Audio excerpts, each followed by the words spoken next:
Excited na si James Reid sa kanyang pagbabalik sa pag-arte.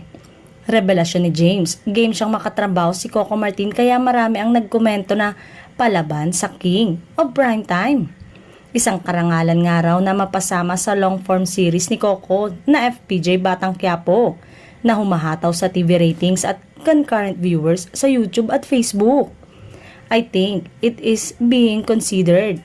I can confirm, say ni James nang makapanayam siya ng entertainment press sa isang Christmas tree lighting event. Dagdag pa niya, the last time I acted with Coco Martin, I was his brother. It went viral. He was mad at me in the scene, sabi. Bakit English ng English and I hope to have a new scene with him. That would be great.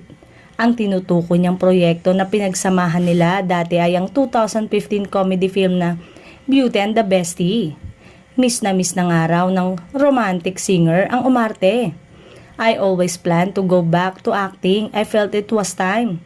All the signs were pointed. It is time to do it again. Showbiz was my whole adult life. I needed a break to find myself. And I am in a good place now, say niya.